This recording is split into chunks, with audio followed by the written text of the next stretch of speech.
My dear friends, स्वागत है आप सभी लोगों का एक और बेहतर वीडियो में। माय डियर फ्रेंड्स, आज हम लोग पढ़ने वाले हैं क्या, अति महत्वपूर्ण बहुविकल्पीय प्रश्न किस माने सब्जेक्ट के, तो गणित के। यानी कहने का मतलब ये हुआ कि जितने भी विद्यार्थी हमारे क्लास 10th में हैं और तैयारी कर रहे हैं यूपी बोर्ड 2026 में गणित की, तो उन सभी विद्यार्थियों के लिए ये वीडियो काफ़ी इंपॉर्टेंट होने वाला है। इस वीडियो में हम लोग क्या करने वाले हैं, 20 जो है सबसे महत्वपूर्ण एमसीक्यू क्वेश्चन जो है देखने वाले हैं, जो कि आपके बोर्ड एग्जाम में बिल्कुल पक्का यही क्वेश्चन जो है आएंगे। ठीक है, और जितने विद्यार्थी चैनल पर नए आए हैं तो कृपया चैनल को सब्सक्राइब जरूर कर लें। इससे क्या होगा, जब भी हम वीडियो आप अपलोड करेंगे आपके पास क्या होगा, नोटिफिकेशन जो है आपके फ़ोन में हो पहुँच जाएगा। ठीक है, तो चलिए वीडियो को बिना देरी करते हुए वीडियो को स्टार्ट करते हैं। जैसा कि आप लोग यहाँ पे देख सकते हैं, ये दिया गया आपका पहला क्वेश्चन, और पहला क्वेश्चन में आपसे पूछ रहा है क्या, कह रहा है कि यदि 65 और 117 की एचसीएफ को 65p माइनस 117 के रूप में व्यक्त किया जाए तो p का मान क्या होगा। यही आपसे पूछ रहा है। तो चलिए इसको हम लोग क्या करते हैं, सॉल्व करते हैं।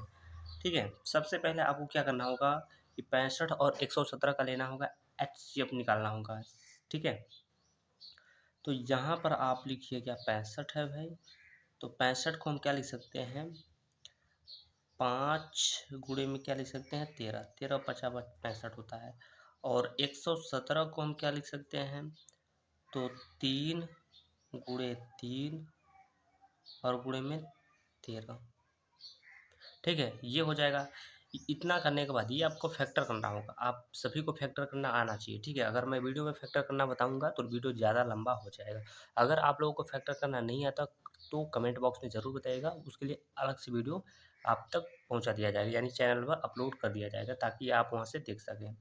तो इतना होने के बाद अब हमें करना क्या होगा, अब आपको क्या करना होगा, इसका एचसीएफ निकाल लेना होगा। एचसीएफ निकालते कैसे हैं, तो एचसीएफ निकालने के लिए, एचसीएफ का मतलब होता है वे संख्या जो दोनों में हो। ठीक है, तो 65 में अगर देखें तो यहाँ पर 13 है, और 117 में भी हमारा 13 है, तो 13 क्या हो जाएगा, हमारा एचसीएफ हो जाएगा। ये हो गया है। ठीक है, तो आगे हमारा सवाल क्या बोल रहा है, एचसीएफ को 65p माइनस 117 के रूप में व्यक्त कर रहा है। तो कहने का मतलब आपको लिखना होगा 13 एचसीएफ, यानी ये हो गया बराबर, यहाँ पर आपको लिखना होगा 65p माइनस 117। ठीक है, ये लिखना होगा।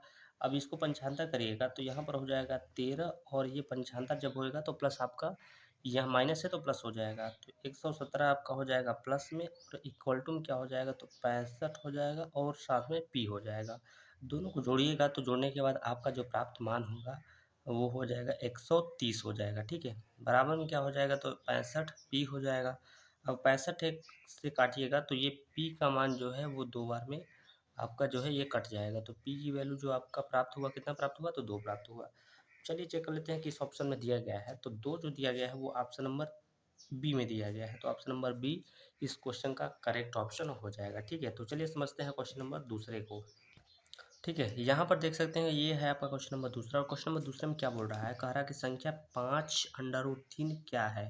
देखिए 5 एक क्या है, परिमेय संख्या है, लेकिन जो अंडर रूट में 3 लिखा है ये क्या है, अपरिमेय संख्या है। ठीक है, क्या है, अपरिमेय है। तो जब परिमेय और अपरिमेय का गुणा होता है तो क्या हो जाता है, अपरिमेय वो कहलाता है। तो ऑप्शन नंबर सी इस क्वेश्चन का करेक्ट ऑप्शन होगा। ठीक है, तो चलिए यहाँ पर देखिएगा क्वेश्चन नंबर तीसरा। क्वेश्चन नंबर तीसरे में कह रहा है कि किसी पूर्णांक m के लिए प्रत्येक सम, ये बात याद रखिएगा, प्रत्येक सम निम्नलिखित रूप का होता है, यानी हर कंडीशन पे वो क्या होना चाहिए, सम होना चाहिए। तो ऑप्शन नंबर अगर पहले की बात करें तो यहाँ पर यम है, यम के स्थान पे अगर आप सम लेंगे तो सम लेंगे, विषम लेंगे तो विषम हो जाएगा, तो इसका मतलब ये तो होगा नहीं। अब यहाँ अगर हम बात करें तो मान लीजिए हम सम लेते हैं, सम यानी कि 2 ले लेते हैं प्लस में 1, तो ये हो जा रहा है विषम। अब मान लीजिए हम इसके स्थान पे विषम लेते हैं, मतलब 3 लेते हैं, तो 3 + 1 इक्वल टू में क्या हो जा रहा है, तो 4 हो जा रहा है। मतलब जब हम सम संख्या ले रहे हैं तो ये विषम दे रहा है, और विषम संख्या ले रहे हैं तो सम दे रहा है, तो ये भी ऑप्शन नहीं होगा। यहाँ अगर हम बात करें तो पहले 2 लिखिए, उसके बाद कोई विषम संख्या 3 ले लीजिए, तो यहाँ पर हो जाएगा 6। अब यहाँ पर 2 लिखिए इंटू, अब यहाँ सम संख्या लीजिए तो यहाँ पर 4 लीजिए, तो 4 दूना क्या हो जाएगा, 8 हो जाएगा। तो कहने का मतलब ये होगा कि ऑप्शन नंबर सी जो है हमारा, वो हमारे कंडीशन को फॉलो कर रहा है। जो जब हमने विषम लिया तो भी सम दे रहा है, सम लिया तब भी सम दे रहा है, तो ऑप्शन नंबर सी इस क्वेश्चन का करेक्ट ऑप्शन हो जाएगा। तो चलिए बढ़ते हैं अपने नेक्स्ट क्वेश्चन की ओर। तो यहाँ पर लोग देख सकते हैं, ये दिया गया आपका क्वेश्चन नंबर चौथा। क्वेश्चन नंबर चौथे में क्या बोल रहा है, कह रहा है कि वह सबसे बड़ी संख्या जिसमें 70 और 125 को विभाजित करने पर क्रमशः 5 और 8 जो है प्राप्त होता है, यानी शेषफल प्राप्त होता है, कहने का मतलब ये है। ठीक है, तो आपको जब भी आपको इस तरीके का क्वेश्चन देगा कि मतलब वह सबसे बड़ी संख्या जिसमें इतने और विभाजित करने पर ये क्रमशः शेषफल जो है प्राप्त होता है, तो उसमें आपको करना क्या होगा, सबसे पहले आप घटा लीजिएगा। जैसे आप घटाइएगा 70 में से आप इसकी जो शेषफल इसका बच रहा है उसको घटा लीजिएगा। तो 70 में से आप 5 घटाइएगा तो ये हो जाएगा आपका 65 हो जाएगा। ठीक, 65 हो जाएगा। और 125 में से आप 8 घटाइएगा तो ये हो जाएगा आपका 117। और 65 का आपको जो है फैक्टर हमने अभी बताया था कि क्या होता है, 5 और गुणे में क्या होता है, 13 होता है। इसका बताया था आपको 3 गुणे 3 और गुणे में 13। तो क्या है यहाँ पर आपका एच जब दिखाई दे रहा है 13, तो 13 ही इस क्वेश्चन का करेक्ट ऑप्शन होगा। तो 13 दिया गया ऑप्शन नंबर ए में, तो ऑप्शन नंबर ए जो है इस क्वेश्चन का परफेक्ट यानी करेक्ट आंसर हो जाएगा। ठीक है, तो चलिए बढ़ते हैं अपने नेक्स्ट क्वेश्चन की ओर। तो यहाँ पर अगर आप देखेंगे तो यहाँ पर दिया गया क्वेश्चन नंबर 5। क्वेश्चन नंबर 5 में क्या बोल रहा है, बिंदु -3, 5 की वाई अक्ष से दूरी, वाई अक्ष से दूरी आपसे पूछ रहा है। तो देखिए हम समझिएगा, सबसे पहले जो पहले मान होता है उसको हम बोलते हैं एक्स, जो दूसरे नंबर पे होता है उसको हम बोलते हैं क्या, वाई। तो जब भी आपसे पूछेगा वाई अक्ष से दूरी, तो आप आंसर में बताइएगा यक्स का मान, यानी कि माइनस में तीर। ठीक है, तो माइनस में 3 वाला आंसर हो जाएगा यहाँ पर करेक्ट। ठीक है, अगर यहाँ पर पूछा एक्स एच से दूरी तो आप बताइएगा 5। ठीक है, तो चलिए चलते हैं अपने नेक्स्ट क्वेश्चन की ओर। तो यहाँ पर अगर हम बात करें क्वेश्चन नंबर 6वां की, तो क्वेश्चन नंबर 6वां बहुत ही आसान है। यहाँ पर क्या आ रहा है, यदि 15 cot थीटा बराबर 8 हो तो साइन थीटा का मान ज्ञात कीजिए। ठीक है, सबसे पहले इसको थोड़ा सा सही रूप में हम लिखने की कोशिश करेंगे। चलिए इसको हम आप लगा के ही आपको बता दे रहे हैं। तो सबसे पहले इन्होंने क्या दिया है, 15। ठीक है, 15 cot theta is equal to में कितना दिया गया है, तो 8 दिया गया है। तो अब देखिएगा, काट को आप ज्यों कहते हुए लिखिए, काट थीटा बराबर में 8, ये 15 हो जाएगा यहाँ पर नीचे। अब काट थीटा बराबर क्या होता है, तो आप फार्मूला आप सभी को पता होना चाहिए कि एक फार्मूला होता है एल ए एल बट्टे में क्या होता है के ए, यानी लाल बट्टे का। समझने के लिए यहाँ पर लिख दिया जाता है एस सी टी। एस का मतलब होता है साइन, साइन थीटा बराबर क्या होता है, लंब बटे कर्ण। कास थीटा बराबर होता है आधार बटे कर्ण। और टेन थीटा बराबर होता है लंब बटे आधार। टेन का ही उल्टा क्या होता है, काट होता है।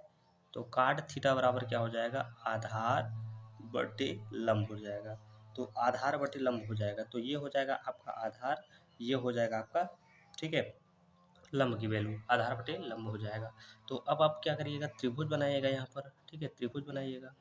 तो त्रिभुज बनाने के बाद आप क्या करिएगा, आधार का मान आपको दिया गया है 8 और लंब का मान कितना दिया गया है, 15 दिया गया है। तो आपको जब कर्ण का मान जब निकालना होता है, ठीक है, कर्ण का मान जब निकालना होता है तो इन दोनों भुजाओं का क्या करते हैं, वर्ग कर देते हैं। ठीक है, तो मान लीजिए इसको ए मान लीजिए आप, इसको बी मान लीजिए, इसको सी मान लीजिए। ठीक है, तो आपको शॉर्टकट में हम समझाने की कोशिश करेंगे। तो जैसे हमें ए सी का मान चाहिए, तो ए सी बराबर आप लिखिए रूट में इसका 15 का स्क्वायर, यानी 15 का स्क्वायर प्लस में यहाँ पर लिखिएगा 8 का स्क्वायर। ठीक है, 15 का वर्ग कितना होता है, तो 225 होता है। 8 का वर्ग कितना होता है, तो 64 होता है। इसको जोड़िएगा तो 5 और 4 यहाँ पर 9 हो जाएगा। और ये हो जाएगा 6 2 8, ये हो जाएगा 2। और ये कितने का वर्ग होता है, तो ये होता है 17 का वर्ग। ठीक है, तो हमसे यहाँ पर क्वेश्चन ने पूछा है साइन थीटा का मान बताइए। तो साइन थीटा की जो वैल्यू हो जाएगी, साइन थीटा बराबर क्या होता है, लंब और बटे में क्या होता है, कर्ण होता है।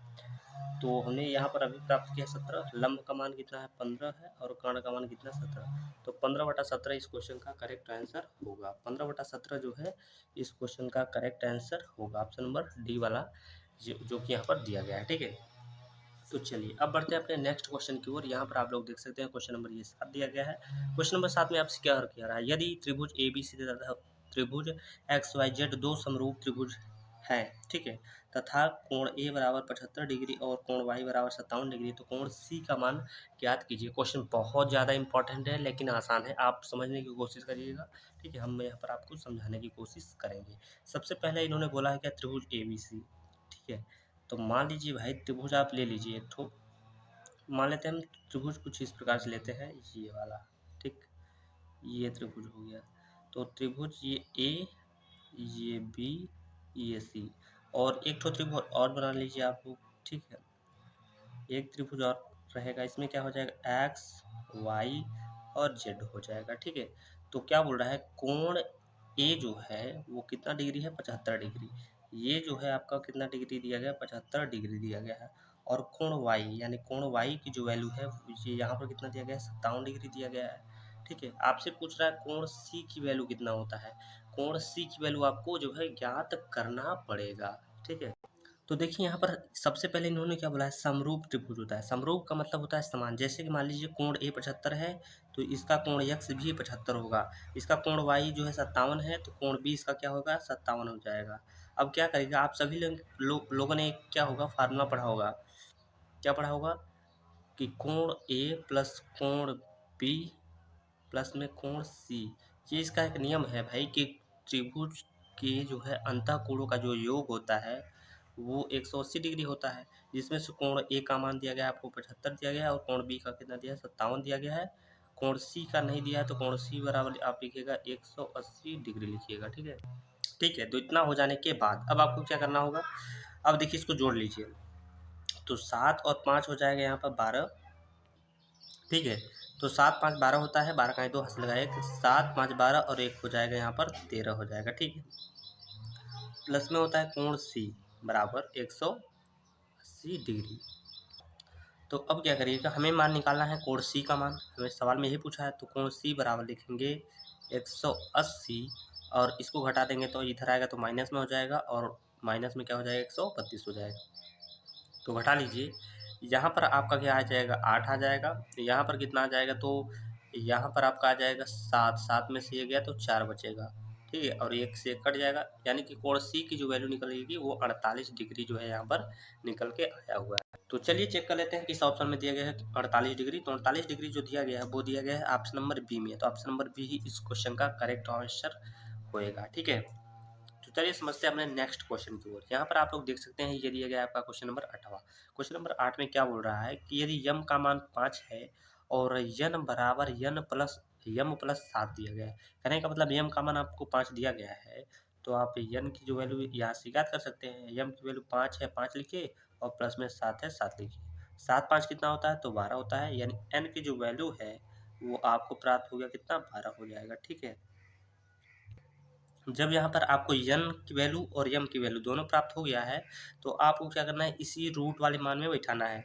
तो यहाँ पर रूट है तो रूट लिखिए, यम यानी कि यम की वैल्यू कितना है, 5 है, तो 5 को वर्ग कर दीजिए 25, और प्लस यन की वैल्यू 12 है, 12 बराबर 144 हो जाएगा। जब इसको आप जोड़िएगा पूरा, तो जब जोड़िएगा तो ये हो जाएगा 169, और 169 जो होता है ये 13 का वर्ग होता है।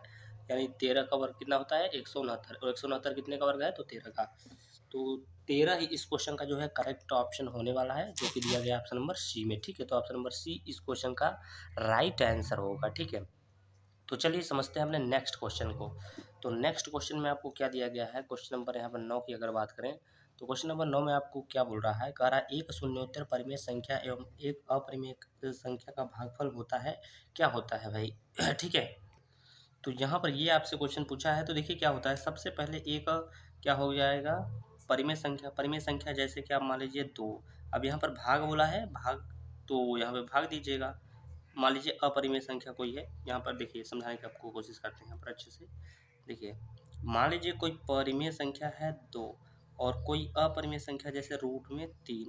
अब यहाँ पर कुछ इस तरीके का जब मान हो जाएगा, तो उसको हम लोग क्या बोलेंगे, परिमेय बोलेंगे कि अपरिमेय। तो देखिए ये अपरिमेय संख्या हो जाएगा, क्योंकि आप क्या कर सकते हो, या तो अब इसका परिमेयकरण करोगे तो रूट में 3 ऊपर और रूट में 2 नीचे लिखोगे, तो यहाँ पर आपका हो जाएगा √2√3 और बटे में 3 हो जाएगा, ठीक है। तो यहाँ पर आपका √3 क्या हो जाएगा, यहाँ पर हो जाएगा, इसलिए यहाँ पर क्या हो जाएगा, ये एक अपरिमेय संख्या हो जाएगा। तो चलिए समझते हैं अपने नेक्स्ट क्वेश्चन को। यहाँ पर आप लोग देख सकते हो ये दिया गया आपका क्वेश्चन नंबर 10। क्वेश्चन नंबर 10 में क्या बोल रहा है कि यदि साइन ए बराबर कॉस ए, तो ए का मान होगा, यानी कि ऐसा कौन सा मान रखने पर जो भी साइन का ए और कास के दोनों का मान जो है बराबर होना चाहिए। तो इसका इसका बहुत सिंपल सा आंसर है, क्या है, 0 अंश। 0 अंश रखेंगे तभी इधर भी 0 होगा और इधर भी 0 हो जाएगा। यहाँ पर आपको थोड़ा सा यहाँ पर मिस्टेक आपको देखने को मिल रहा होगा, क्योंकि 0 अंश नहीं रखेंगे, क्योंकि साइन के जो जीरो अंश का मान होता है वो तो जीरो होता है, लेकिन कास के जीरो अंश का जब मान होता है वो एक होता है। तो ये तो ऑप्शन गलत हो जाएगा भाई। आपको फिर रखना क्या होगा, आपको रखना 45 अंश, क्योंकि साइन के 45 अंश का मान जो होता है 1/√2 होता है, और कास के 45 अंश का मान जो होता है 1/√2 होता है। तो 45 अंश रखेंगे तभी जो है दोनों मान समान हो जाएंगे। तो ऑप्शन नंबर सी इस क्वेश्चन का करेक्ट ऑप्शन होगा। ठीक है, तो चलिए बढ़ते हैं अपने नेक्स्ट क्वेश्चन की ओर। तो यहाँ पर आप लोग देख सकते हो ये दिया गया है क्वेश्चन नंबर 11। क्वेश्चन नंबर 11 बहुत ज़्यादा इंपॉर्टेंट है। इसमें क्या बोल रहा है, ठीक है, कह रहा है दो समरूप त्रिभुजों के क्षेत्रफलों 16 सेंटीमीटर स्क्वायर और 24 सेंटीमीटर स्क्वायर है। ठीक है, यदि पहले त्रिभुज की एक भुजा का वर्ग 12 सेंटीमीटर स्क्वायर है तो दूसरे त्रिभुज की संगत भुजा का वर्ग ज्ञात कीजिए। ये आपका सवाल जो दिया गया है, और सवाल को चलिए हम लोग क्या करते हैं, लगा लेते हैं अच्छे तरीके से।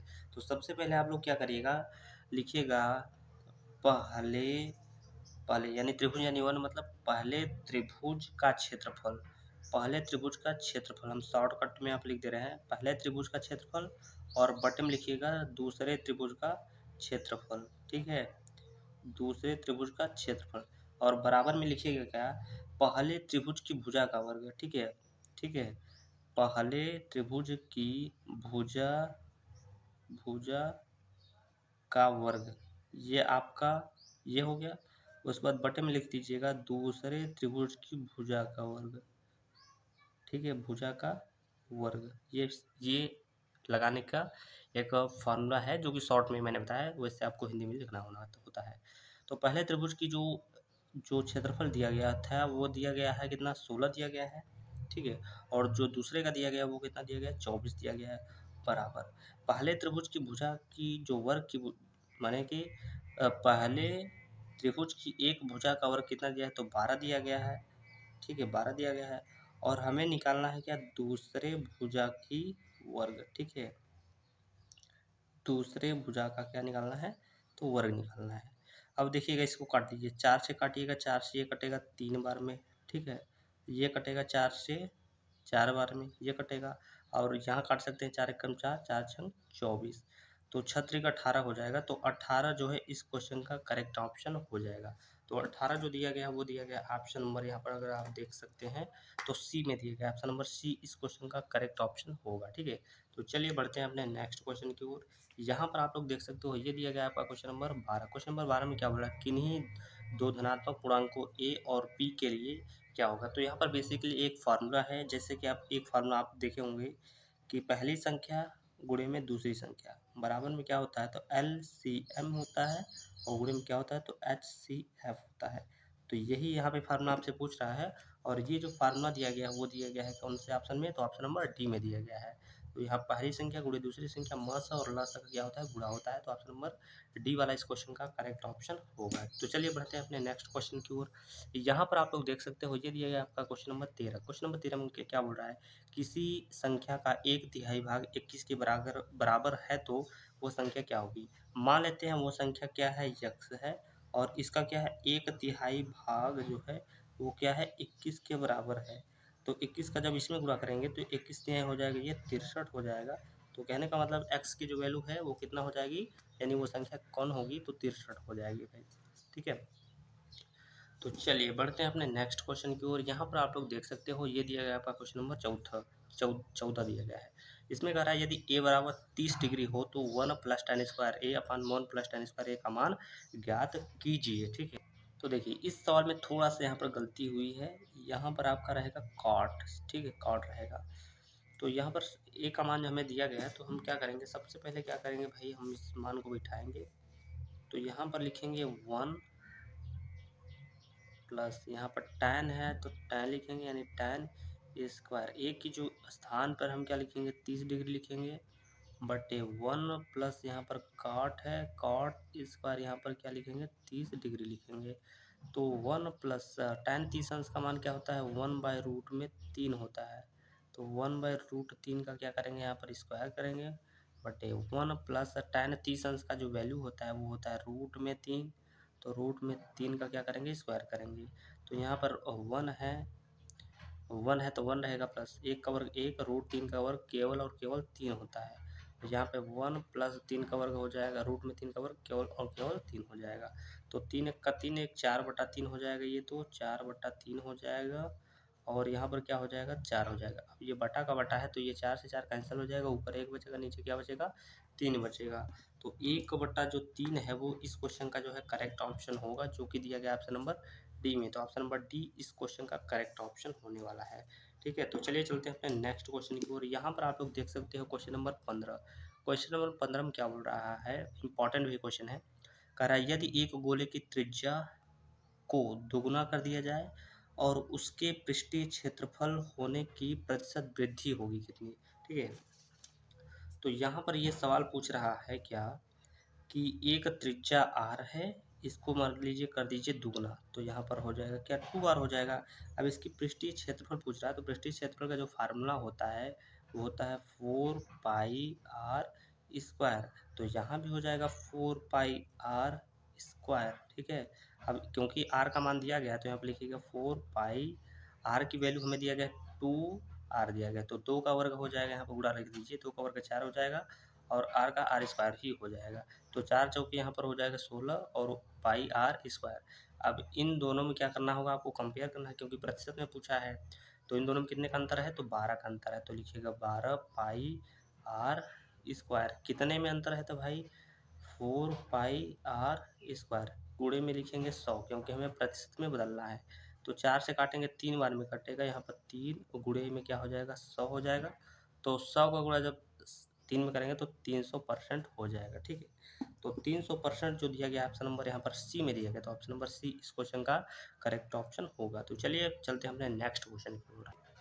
यहाँ पर देखिए क्वेश्चन नंबर 16 में क्या बोल रहा है, एक पासे को एक बार फेंका जाता है, एक अभाज्य संख्या आने की प्रायिकता क्या होगी। अब देखिए पासे में 6 फलक होते हैं, जिसमें अभाज्य हम पूछा है, तो अभाज्य 2 होता है, 3 होता है और 5 होता है। ठीक है, तो यही 3 अभाज्य संख्या है, तो 3 अभाज्य संख्या आ सकते हैं और टोटल आने की संभावना कितनी है 6 है।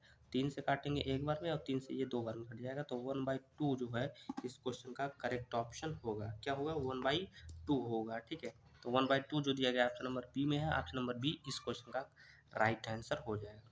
तो चलिए देखते हैं अपने क्वेश्चन नंबर 17। क्वेश्चन नंबर 17 में क्या बोल रहा है, कह रहा है कि यदि किसी आवृत्ति वितरण का माध्य और माध्यिका इतना है तो बहुलक पूछ रहा है। तो देखिए बहुलक बराबर फार्मूला बी फॉर होता है बहुलक, मान लीजिए बहुलक बराबर होता है 3 माध्यक या फिर माध्यिका बोल सकते हैं। तो माध्यिका 21 दिया गया तो 21 लिखिएगा। अब लगाइएगा माइनस, माइनस में क्या होता है 2 माध्य होता है, 2 माध्य की जो वैल्यू है वो कितना दिया गया 20.5 दिया गया है। तो 21 तिहाई हो जाएगा यहाँ पर 63 माइनस इसका गुणा जब करिएगा तो ये पूरा पूरा आएगा आपका 41 हो जाएगा। आप घटा लीजिए, तो यहाँ पर घटाइएगा तो ये 2 बचेगा और यहाँ पर 2 हो जाएगा, मतलब 22 हो जाएगा। तो 22 जो दिया गया वो ऑप्शन नंबर डी में दिया गया, तो ऑप्शन नंबर डी इस क्वेश्चन का करेक्ट ऑप्शन हो जाएगा। ठीक है, चलिए क्वेश्चन नंबर 18 को यहाँ पर समझने की कोशिश करिएगा। तो क्वेश्चन नंबर 18 में क्या बोला है, निम्नलिखित में से कौन सी घटना की प्रायिकता नहीं हो सकती है। तो देखिए यहाँ पर घटना की प्रायिकता नहीं हो सकती है। देखिए अगर आप चेक करें तो सबसे पहले इसको जैसे 1 हो सकता है, और यहाँ पर क्या है अगर हम भाग दें 5 से जो है 3 में, तो क्या जाएगा 0 आ जाएगा, यहाँ पर आएगा 0, यहाँ पर ये हो जाएगा, दशमलव में 0 बढ़ाएगा और कितना हो जाएगा 6 हो जाएगा। मतलब ये क्या है 1 से कम है, लेकिन 1 से जो कम है उसकी प्रायिकता जो है संभव है, लेकिन जो ज़्यादा है उसकी प्रायिकता जो है संभव नहीं है। जब आप भाग देंगे 4/3 में, माने 3 से भाग देंगे 4 में, तो यही वाला जो है ऑप्शन आपका निकल के आएगा, क्योंकि ये 1 से क्या हो जाएगा ज़्यादा हो जाएगा। ठीक है, तो चलिए समझते हैं अपने क्वेश्चन नंबर 19 को। क्वेश्चन नंबर 19 में क्या बोल रहा है, यदि द्विघात समीकरण 2a² प्लस में 3a माइनस में 4 इक्वल टू 0 का ए के मूल ये हैं, तो अल्फ़ा प्लस बीटा का मान ज्ञात करिए। तो अल्फ़ा प्लस बीटा मतलब कि शून्यकों का योगफल ज्ञात करिए। शून्यकों का योगफल बराबर क्या होता है फार्मूला, तो होता है एक्स स्क्वायर के साथ में जो ए स्क्वायर दिया गया उसका गुणांक और इसका गुणांक दिया गया है, यानी कि क्या होता है माइनस में एक्स स्क्वायर का गुणांक अपान में क्या होता है एक्स होता है। ठीक है, तो एक्स स्क्वायर का गुणांक मतलब कि हो जाएगा 2, वो भी माइनस में लिखना होगा 2, और बटे में क्या हो जाएगा तो 3 हो जाएगा। तो माइनस में 2/3, माइनस में 2/3 जो है इस क्वेश्चन का करेक्ट ऑप्शन होगा। ठीक है, तो चलिए इस वीडियो को लास्ट क्वेश्चन समझते हैं। इस वीडियो को लास्ट क्वेश्चन दिया गया है, यदि 3 थीटा बराबर 90 डिग्री है तो कास थीटा का मान ज्ञात कीजिए। तो 3 से इसको काट दीजिए, तो 3 से ये 3 बार में कट जाएगा, यानी थीटा की जो वैल्यू है वो ज्ञात होगा कितना, 30 डिग्री। तो कास थीटा का मान कितना होगा, यानी कास 30 अंश का मान कितना हो जाएगा। तो कास के 30 अंश की जो वैल्यू होती है वो होती है क्या, √3/2। तो √3/2 जो दिया गया ऑप्शन नंबर बी में दिया गया, तो ऑप्शन नंबर बी इस क्वेश्चन का करेक्ट ऑप्शन हो जाएगा। तो इस वीडियो में इतना ही, मिलता है नेक्स्ट वीडियो में, तब तक के लिए जय हिंद जय भारत।